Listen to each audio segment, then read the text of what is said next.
Bonsoir Emmanuel. Jean-Baptiste, bonsoir. Ah, dans cet ordre-là, ce soir. Bah, pourquoi pas, hein, Allez, intéressons-nous ensemble au grand chantier que va devoir nommer le tout nouveau Premier ministre, Jean-Marc Ayrault. Alors, il y a trois types de chantiers qu'il va devoir mener de front pour un petit peu tenir en même temps les promesses. Le premier chantier, c'est le chantier du changement, c'est maintenant. Donc ça, c'est les premières mesures qui ont été promises et qu'il va falloir mener pour effectivement faire comprendre aux Français qu'il y a bien des choses qui changent. Donc on aura l'allocation rentrée scolaire, par exemple. On aura le blocage des prix de l'essence si ça s'impose. Le doublement du plafond du livret A. Peut-être la hausse du SMIC. On verra. Le deuxième chantier, c'est le chantier qui est plus complexe à engager puisque c'est préparer les conditions de réussite des grandes réformes attendues du quinquennat.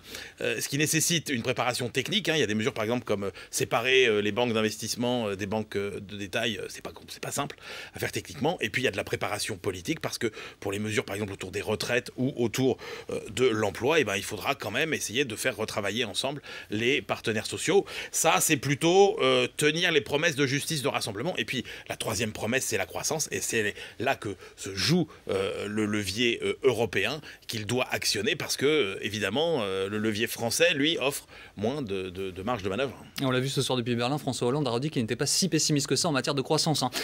La question, c'est comment est-ce qu'on fait tenir ces trois objectifs quand on sait que les contraintes sur les finances publiques, elles sont extrêmement fortes. Les contraintes, elles sont plus que fortes, puisque sur la croissance 2012, déjà, on aura des déceptions. Même les 0,5% qu'attend François Hollande, on les aura sans doute pas, puisqu'il faudrait faire un semestre, une deuxième partie de l'année absolument terrifiante en termes de croissance, 0,5, 0,6% chaque trimestre pour tenir l'objectif. Donc là, il manquera 3 milliards. Si on croit les prévisions des experts privés l'année prochaine par rapport au 1,7 de Hollande, il manquera à peu près 7 ou 8 milliards.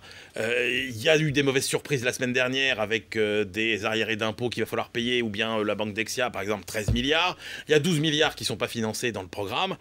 Donc, c'est pas compliqué. En même temps, ils nous ont dit qu'il faudrait qu'ils tiennent, c'est Michel Sapin qui l'a dit, donc sans doute notre futur ministre de l'économie, il faudra tenir la promesse des 3% de déficit public en 2013. Donc là, il n'y a pas 36 solutions. Soit vous tenez les objectifs budgétaires, mais ça veut dire que vous faites plus de rigueur, ou vous reniez certaines promesses, ou bien l'autre solution, c'est que vous ne tenez pas les objectifs de la rigueur. Michel Sapin, il a répondu, il a dit « La maîtrise des dépenses, chaque nouvelle dépense devra être strictement financée ». Ça veut dire que le scénario le plus probable aujourd'hui, c'est qu'il faut s'attendre à se serrer la ceinture un peu plus que ce qui nous a été annoncé.